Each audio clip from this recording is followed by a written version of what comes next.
Hey everyone, welcome to today's live trading session. My name is Ambrose, and I just want to be sure that everybody can hear me before I get started, and let me know in the chat. It's time for another power packed live session. Guys, today's session is all about strategy, precision, and always staying in the know in the Forex market, staying informed in the Forex market. So if you're a beginner trader, experienced trader, these sessions are going to help you, refine your skills and build the discipline that you need to approach the market with confidence. Let me know in the chat if you guys can hear me, guys. Just want to be sure.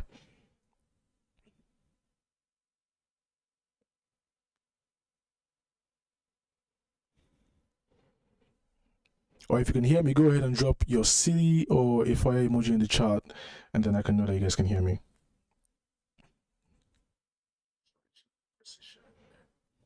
All right, all right, all right. Once again, everyone, welcome to today's session. Now, this is the first session I'm having with you guys on Octa's YouTube channel in April. March is gone, and this is April, which means new opportunities, new lessons, and also new profits to be made. Now, if you had a rough trading month in March, you have to leave that in the past. If you had a profitable month as well, it's time to build on that momentum. So April shouldn't just be another month in the calendar. It's a fresh chance that you can use to sharpen your skills, to master your emotions, and also to grow as a trader. All right, you guys always have to remember that the market doesn't always reward fear. It doesn't reward fear or hesitation or excuses. It rewards the traders that show up, that studies, and that executes with precision. So I'm going to ask you guys this question before we get started. What's one thing you're going to improve in your trading this month?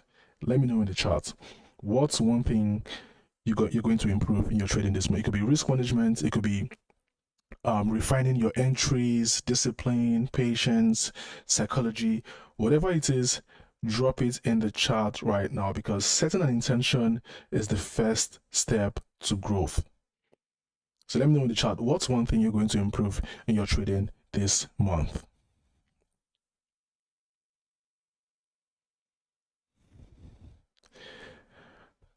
All right. This analysis or other information discussed in this webinar or linked to this presentation is provided as general markets commentary and does not constitute investment. General markets commentary and does not constitute investment advice. Guys, give me. Okay, for those of you that don't know who want my trading proficiency and that includes swing and scalp trading. I also analyze gold, GBP, JPY, GBP, USD, and also EUR, and I regularly backtest trading strategies for effectiveness. Let's see who we have on the chat today. Okay, you guys can hear me. Risk management. Okay, Aya wants to improve on risk management, and Tando wants to improve on patience and refining entries. Guys, if I don't pronounce your name correctly, apologies in advance. Babatunde says my emotions, patience, and strategies. Matilda says patience and risk management. All right. That's amazing. Guys. At the end of this session, right, I believe that you're going to be able to get the information and the insights that you need to improve on all areas of your trading, because I won't just talk about the directions of the market. I'll also show you how I analyze these pairs and how you can also apply that to your trading activity. Chanel says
All right, guys, welcome back, everyone. We had a little technical issue, but I want to be sure if you guys can hear me now. So, guys, go ahead and let me know in the chat if you can hear me. Guys, go ahead and let me know in the chat if you guys can hear me correctly.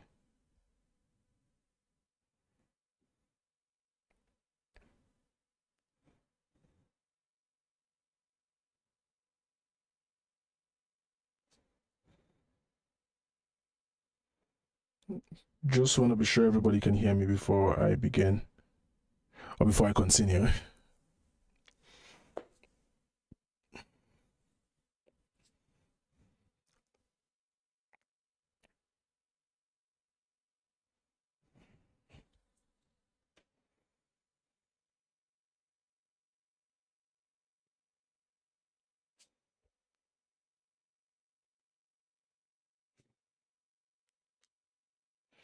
All right. Since everybody can hear me, guys, I was just going through every single thing you guys wanted to learn this month in April, because I told you the month just started and it's very important that you start with intention. And I was saying that everything that you want to learn, patience, risk management, discipline, emotions, strategies, all that I believe you can learn from today's session, right? I'm going to go ahead and discuss first, before we go to the strategy, I'll go ahead and look at the economic calendar so that we can see what we have for today, economic wise. Now, if you're just starting, and even if you're 5 months in, 4 months in, I want you guys to understand that being successful in trading is not about guessing the future, it's about preparing for it. So the traders that succeed in this business are the ones that stay informed, that stay disciplined, and respond wisely instead of emotionally. And that's why it's important that before you execute your trades, you go to the economic calendar, identify what's going on economically, and how it's going to impact not just the domestic currency, but other currencies as well. And then you trade accordingly. So you don't have to chase every market move. You just have to understand what's going on in the long term and how it's going to affect not just that domestic currency, but other currencies as well. So today we're looking at the trade balance month over month for Australian dollar, and also Kaisen Services PMI, Consumer Price Index year over year for the Swiss franc, and ISM Services PMI for the US dollar. Now, remember, this is high impact news. So if you want to get extra information, especially for beginner traders, if you're just getting started, it's very important that you include medium and low impact. And when you do that, you'll see that the information and the news events are quite much. Again, just for the knowledge. Now, to help you guys understand better, the low impact event, just as the name goes, brings about low impact or low volatility to the market, low or zero volatility, right? The medium impact, the same thing, medium impact volatility. Sometimes it doesn't even bring us much. The high impact brings about high volatility to the market as well. Now, like I said, if you're a beginner trader, you're just going to include the low impact for the knowledge. You want to get that knowledge and know what, foreign investments in Japan stocks is about, how it's going to impact the Japanese yen. It's not going to bring about much impact to the market or any impact at all, but just for the knowledge. But for today, since we can't go over every information we have here, we're going to stick to just the high impact. And guys, remember that if you have any questions at any point in time, you can always ask me your questions in the chat. I'm always reviewing the chat to see what questions you guys have and to answer them as well. So the first one is the Australian dollar, the trade balance month over month. Now, here is a brief, introduction on how you can read the news, right? So a lot of times, you hear traders say things like, I traded the news.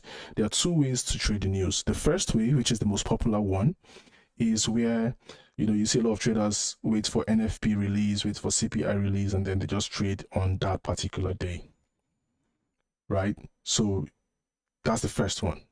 The second way is to actually in a particular country and how it's going to impact the domestic currency of that country in the long term, which is a very correct way to actually analyze the news and trade the news. If you're trading just NFP and CPI, only when it's being released and you want to capitalize on that 5 minutes volatility, you're trading on the volatility of the news, not the news itself. You're capitalizing on the volatile movements of a particular news release.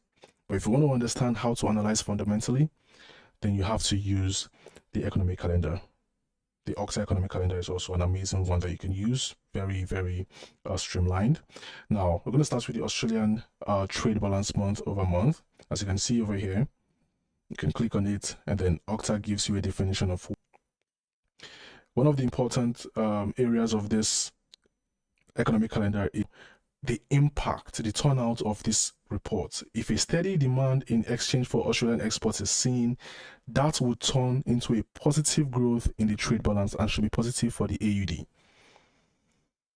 So you're not just getting the definition, you're also getting what's going to happen if the result comes out this way, what's going to happen if the result comes out this way. Now, the important areas you should also look at in the economic calendar is the previous and the actual. The forecast is also there. You know, this forecast comes from economists and analysts as well. But you want to pay attention to the previous and then the actual.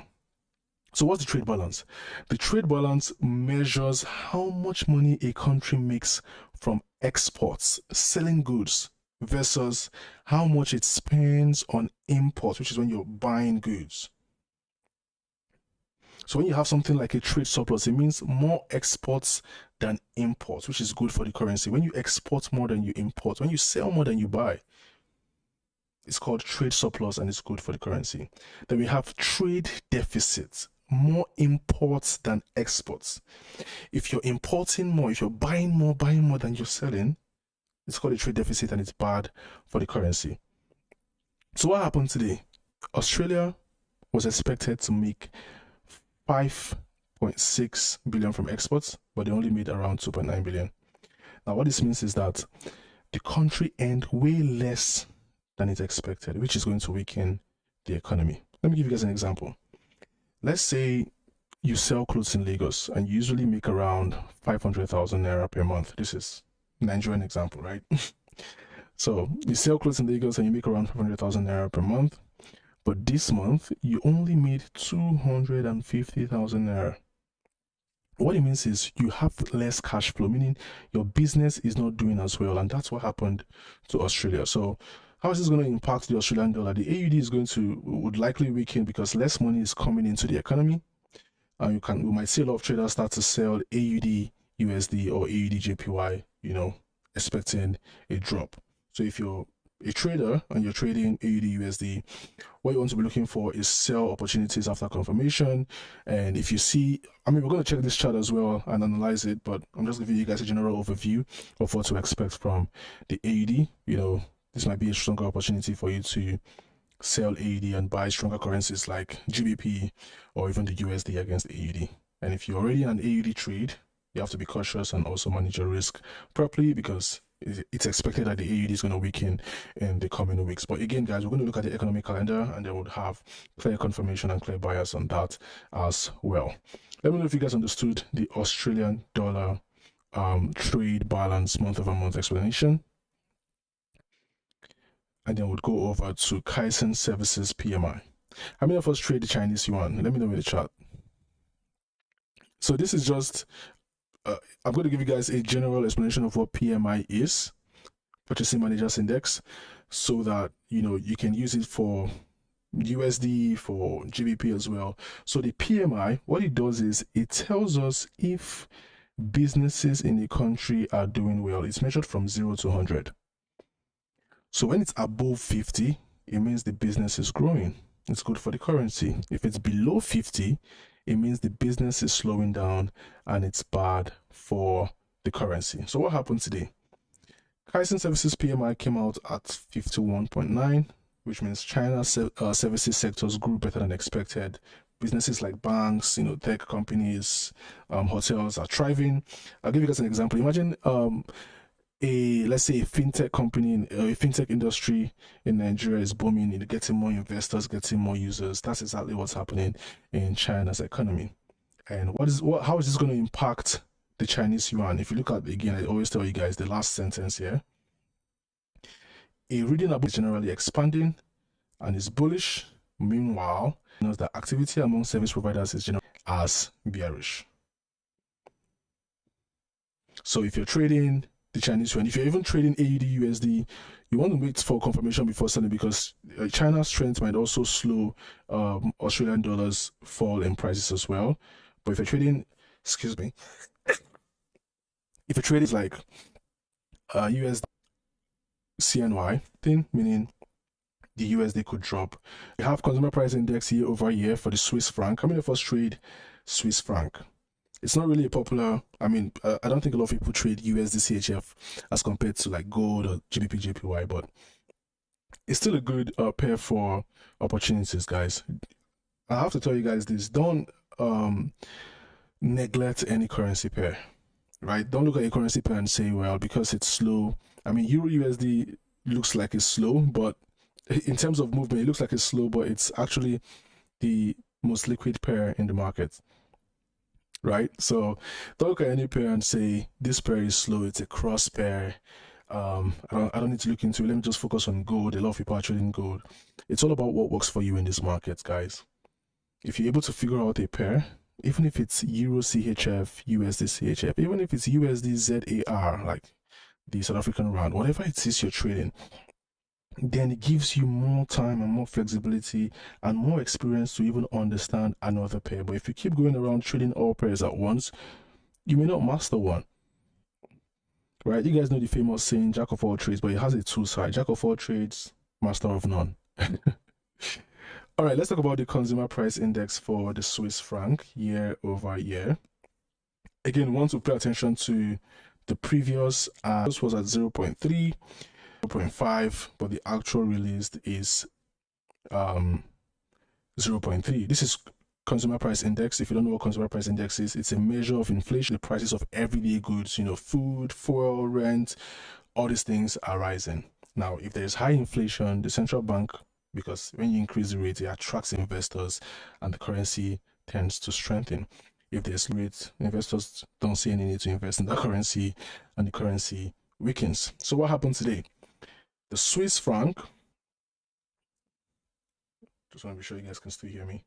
The Swiss franc or Switzerland's inflation stayed very low at 0.3%, which means the national bank or the Swiss national bank won't, you know, increase the interest rate anytime soon. Let me give you guys an example. Now, imagine that the prices of fuel, you know, in Nigeria stayed the same way for months.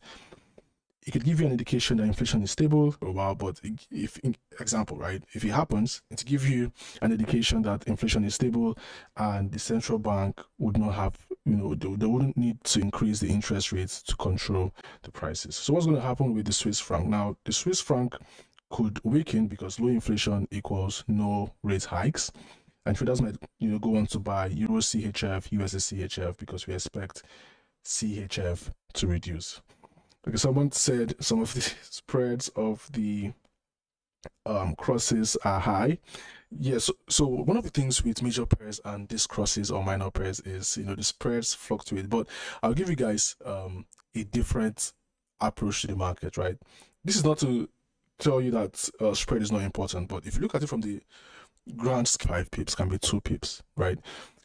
But if I'm going to trade a pair, I'm not trading the pair just because I'm looking at that 2 pip spread or 1.5 pip spread. A spread can be 1 pip, another spread can be 2 pips.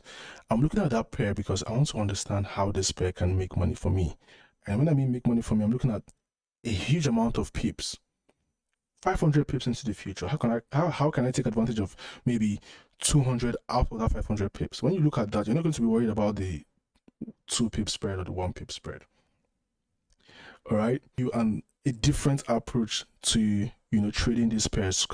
Spreads get wider when news has been released. If you're trading at the, you know, steady markets, trying to understand the trend, understand how you can capitalize on the trend, trying to understand the trend, understand how you can capitalize on the trend.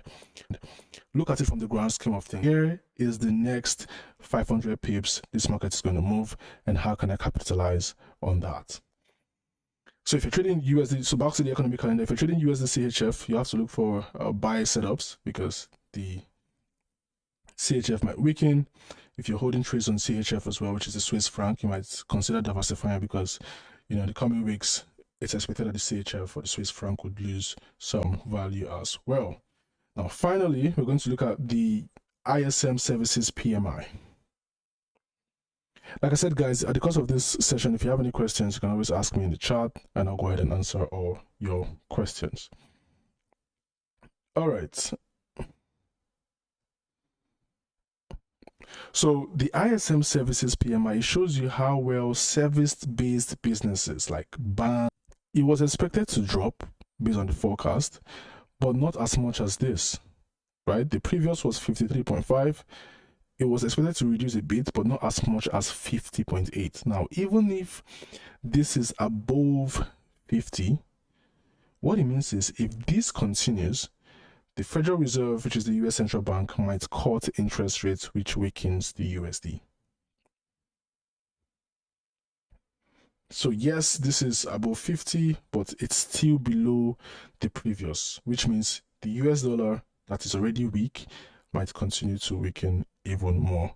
What this means is Euro USD, GBP USD, and gold could continue to rise, and traders or investors will continue to sell USD because they're expecting further decline. Let me know if you guys understood the analysis of the economic calendar, and then we can go over to the charts right now. Let me know in the chat if you guys understood.